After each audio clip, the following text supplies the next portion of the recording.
ನಮಸ್ಕಾರ ವೀಕ್ಷಕರೇ, on spot ನ್ಯೂಸ್ಗೆ ಸ್ವಾಗತ. ನಾನು ಸಂಗೀತ. ಹಾಸನ ಕೇಸ್ ನಮಗೂ ದೇವೇಗೌಡರಿಗೂ ಸಂಬಂಧವಿದೆ, ಅದಕ್ಕೆ ನಾನು ಮಾತನಾಡುತ್ತಿದ್ದೇನೆ. ಬಿಜೆಪಿಯವರಿಗೂ ಏನು ಸಂಬಂಧ ಇದೆ ಎಂದು ಡಿಕೆಶಿಗೆ ಎಚ್.ಡಿ. ಕುಮಾರಸ್ವಾಮಿ ಟಾಂಗ್ ನೀಡಿದರು.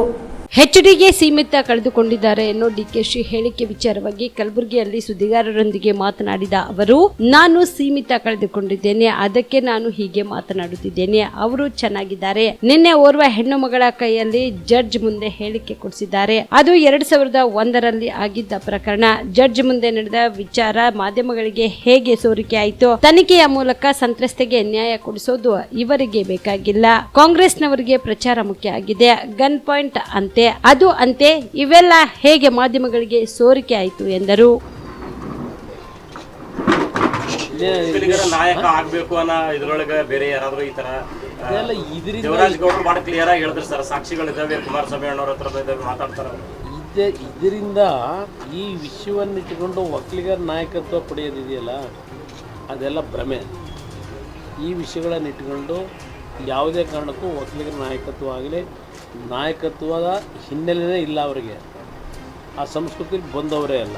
ಅದರಿಂದ ನಾನೀಗ ಹೆಚ್ಚಿಗೆ ಮಾತಾಡೋದಿಲ್ಲ. ನಿನ್ನೆ ದಿನ ನಾನು ರಾಯಚೂರಿನಲ್ಲಿ ನೇರವಾಗಿ ಎಲ್ಲ ವಿಷಯ ಪ್ರಸ್ತಾಪ ಮಾಡಿದ್ದೇನೆ. ಇಲ್ಲಿ ಪ್ರಶ್ನೆ, ಇವತ್ತು ಅದು ಯಾವುದೋ ಒಂದು ಹೇಳಿಕೆ ನೋಡಿದೆ, ಯಾವುದೋ ಒಂದು ಹೆಣ್ಣುಮಗಳ ಕೈನಲ್ಲಿ ಹೇಳಿಕೆ ಕೊಡಿಸಿದ್ದಾರೆ ಅಂತ ಇದೆ. 2021ರ ಹೇಳಿಕೆ. 2021ರ ಹೇಳಿಕೆನ ಜಡ್ಜ್ ಮುಂದೆ ಕರ್ಕೊಂಡೋಗಿ ಹೇಳಿಸಿದ್ದೇವೆ. ಮತ್ತು ನಮ್ಮ ಮೇಲೆ ಯಾವುದೇ ರೀತಿ ಅನುಮಾನ ಬರಬಾರ್ದು ಅಂಥೇಳಿ ಗೃಹ ಸಚಿವರು ಹೇಳಿದ್ದಾರೆ. ಜಡ್ಜ್ ಮುಂದೆ ರಹಸ್ಯವಾಗಿ ಕರ್ಕೊಂಡೋಗಿ ಆ ಹೆಣ್ಮಗಳ ಕೈನಲ್ಲಿ ಹೇಳಿಕೆ ಕೊಡಿಸಿರೋದನ್ನು ಮಾಧ್ಯಮಗಳಿಗೆ ವಿಷಯ ಬಿಟ್ಟಿರೋರು ಯಾರು? ಈ ರೀತಿ ಮಾಧ್ಯಮಗಳ ಮುಂದೆ ಈ ರೀತಿ ಹೇಳಿಕೆಗಳನ್ನು ನೀವೇ ಬಿಡ್ತಕ್ಕಂಥ ಕೆಲಸ ಮಾಡಿದ್ರೆ ತನಿಖೆ ಎಲ್ಲಿಗೆ ಹೋಗ್ಬೋದು? ಇದು ಅವರಿಗೆ ತನಿಖೆ ಮಾಡ್ತಾ ಇರೋದು ಸಂತ್ರಸ್ತರಿಗೆ ನ್ಯಾಯ ಕೊಡಿಸ್ಬೇಕು ಅನ್ನೋದಕ್ಕಿಂತ ಹೆಚ್ಚಾಗಿ ಈ ತನಿಖೆಯ ಮುಖಾಂತರ ನಿಮ್ಮ SITನೋ ಮಗದೊಂದು ಏನು ಉಪಯೋಗ ಮಾಡ್ಕೊಂಡು ಹೊರಟಿದ್ದೀರಿ, ನಿಮಗೆ ಪ್ರಚಾರ ಬೇಕಷ್ಟೆ. ಜಡ್ಜ್ ಮುಂದೆ ನೀವು ರಹಸ್ಯವಾಗಿ ಕರ್ಕೊಂಡೋಗಿ ಹೇಳಿಕೆ ಕೊಡಿಸಿದ ಮೇಲೆ ಆ ಹೇಳಿಕೆಯನ್ನು ಇವತ್ತು ಮಾಧ್ಯಮದಲ್ಲಿ 2021 ಅಂತಕ್ಕಂಥ ಒಂದು ವಿಷಯ ಹೇಳಿ ಇದೇನೋ ಗನ್ ಪಾಯಿಂಟು ಅದೇನೋ ಹೇಳ್ಕೊಂಡು ಹೇಳಿಕೆ ಕೊಡಿಸಿದ್ದೀವಿ ಅಂತ ಹೇಳಿದಿರಲ್ಲ. ಈ ವಿಷಯ ಹೊರಗಡೆ ಯಾಕೆ ಬಂತು? ಜಡ್ಜ್ ಮುಂದೆ 4 ಗೋಡೆ ಮಧ್ಯದಲ್ಲಿ ಸೀಕ್ರೆಸಿ ಮೇಂಟೈನ್ ಮಾಡಬೇಕಾದಂಥ ಈ ರೀತಿಯ ಹೇಳಿಕೆಗಳು ಮಾಧ್ಯಮದ ಯಾಕೆ ಬಂದಿದೆ? ಗೃಹ ಸಚಿವರೇ, ಈ ರೀತಿಯ ಲೀಕ್ ಮಾಡ್ತಕ್ಕಂಥದ್ರ ಮುಖಾಂತರ ಈ ಒಂದು ತನಿಖೆಯಲ್ಲಿ ಸತ್ಯಾಂಶ ಹೊರಗೆ ತರ್ತೀರ ನೀವು. ಜನತೆಗೆ ಬಿಡ್ತೀನಿ, ಇವೆಲ್ಲ ವಿಷಯಗಳು ಯಾವ ರೀತಿ ನಡೀತಿದೆ ಜನತೆ ತೀರ್ಮಾನ ಮಾಡ್ತಾರೆ. ಸರ್, ಈಗ ನಿನ್ನೆ ಚುನಾವಣಾ ಆಯೋಗ MLC ಗ್ರಾಜುಯೇಟ್ ಎಲೆಕ್ಷನ್ ಡೇಟ್ ಇಟ್ಲೇಬೇಕು ಸರ್. ಈ ನೀವೇನು BJP ಜೊತೆ ಹೊಂದಾಣಿಕೆ ಮಾಡ್ಕೊಂಡಿದ್ದೀರಿ, ಅದು ಗ್ರಾಜುಯೇಟ್ ಎಲೆಕ್ಷನ್ಗೂ ಮುಂದುವರಿತದೋ ಅಥವಾ ಇಷ್ಟಕ್ಕೆ ಚರ್ಚೆ ಆಗಬೇಕೀಗ? ಈಗೆಲ್ಲ ಲೋಕಸಭಾ ಚುನಾವಣಾ ಪ್ರಕ್ರಿಯೆಗಳಲ್ಲಿ ಎಲ್ಲ ಗಮನ ಕೊಟ್ಟಿದ್ದಾರೆ. ಇವತ್ತು ಕೆಲವರಲ್ಲಿ ಹೊಂದಾಣಿಕೆ ಆಗಬೇಕು ಅನ್ನೋದು ಇದೆ. ಗ್ರ್ಯಾಜುಯೇಟ್ ಕಾನ್ಸ್ಟಿಟ್ಯೂನ್ಸಿನಲ್ಲಿ ಸ್ಪರ್ಧೆಗಳ ಒಂದು ಹೆಚ್ಚು ನಮ್ಮ ಪಕ್ಷದಲ್ಲೂ ಕಾಂಪಿಟೇಷನ್ ಇದೆ, ಅಲ್ಲೂ ಇದೆ.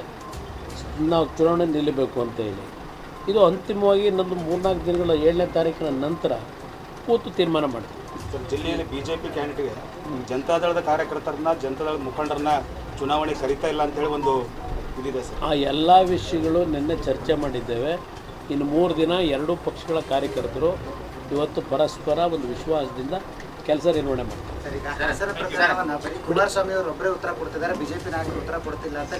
BJPಯವರಿಗೂ ಆ ಪ್ರಕರಣಕ್ಕೂ ಸಂಬಂಧ ಏನು? ನಮ್ಮ ಕುಟುಂಬಕ್ಕೆ ಸುತ್ತಾಕಿರೋದಲ್ವಾ? ಕುಮಾರಸ್ವಾಮಿ ದೇವೇಗೌಡರ ಹೆಸರನ್ನು ಪದೇ ಪದೇ ಹೇಳ್ತಾ ಇದ್ದಾರೆ. ಅದಕ್ಕೆ ನಾನು ಉತ್ತರ ಕೊಡಬೇಕು, ಕೊಟ್ಟಿದ್ದೀನಿ. ಕಲಬುರಗಿಯಲ್ಲಿ ಸ್ತ್ರೀ ರೋಗ ಹಾಗೂ ಮಕ್ಕಳ ಚಿಕಿತ್ಸೆಗಾಗಿಯೇ ಪ್ರತ್ಯೇಕ ಆಸ್ಪತ್ರೆ ಪ್ರಾರಂಭ. ಸುಜಿನಿ ಕಲ್ಯಾಣ ಕರ್ನಾಟಕ ಭಾಗದ ಅತ್ಯಾಧುನಿಕ ತಾಯಿ ಮತ್ತು ಶಿಶುವಿನ ಆರೈಕೆಯ ಆಸ್ಪತ್ರೆ, ಸ್ತ್ರೀ ರೋಗ ತಜ್ಞ ಖ್ಯಾತ ವೈದ್ಯರು ಹಾಗೂ ಮಕ್ಕಳ ತಜ್ಞ ಖ್ಯಾತ ವೈದ್ಯರ ತಂಡದಿಂದ ಕಡಿಮೆ ದರದಲ್ಲಿ ಚಿಕಿತ್ಸೆ, ವಿಶ್ವ ದರ್ಜೆಯ ಉಪಕರಣಗಳ ಮತ್ತು ಅತ್ಯಾಧುನಿಕ ICU, NICU ಹಾಗೂ ಇತರೆ ಸೌಲಭ್ಯಗಳಿಂದ ಮಕ್ಕಳಿಗೆ ಗುಣಮಟ್ಟದ ಆರೈಕೆ. ಸುಜಿನಿ ಆಸ್ಪತ್ರೆಯಲ್ಲಿನ ಸೌಲಭ್ಯಗಳು: ದಿನದ 24 ಗಂಟೆಯಲ್ಲಿ ತುರ್ತು ಸೇವೆ, ಹೈ ರಿಸ್ಕ್ ಗರ್ಭಧಾರಣೆ, ಒಬೆಸ್ಟ್ರಿಕ್ ICU, ನವಜಾತ ಮತ್ತು ಶಿಶು ಐಸಿಯು, ಶಿಶು ಸಂಬಂಧಿತ ಶಸ್ತ್ರಚಿಕಿತ್ಸೆ, ಲ್ಯಾಪ್ರೋಸ್ಕೋಪಿ, ಲಸಿಕಾಕರಣ, ತಜ್ಞ ವೈದ್ಯರ ಸಲಹೆ, ಡಯಾಗ್ನೋಸ್ಟಿಕ್ ಮತ್ತು ಅಲ್ಟ್ರಾಸೌಂಡ್ ಸೇರಿದಂತೆ ಅನೇಕ ಸೌಲಭ್ಯಗಳು ನಿಮ್ಮ ಸುಜಿನಿ ಆಸ್ಪತ್ರೆಯಲ್ಲಿ ಲಭ್ಯ. ಹೆಚ್ಚಿನ ಮಾಹಿತಿಗಾಗಿ ಸಂಪರ್ಕಿಸಿ ಸುಜಿನಿ ಆಸ್ಪತ್ರೆ, ಬಿಗ್ ಬಜಾರ್ ಎದುರುಗಡೆಗೆ, ಕಲಬುರಗಿ. ದೂರವಾಣಿ ಸಂಖ್ಯೆ 08472272727 ಅಥವಾ ಮೊಬೈಲ್ ನಂಬರ್ 9900427814.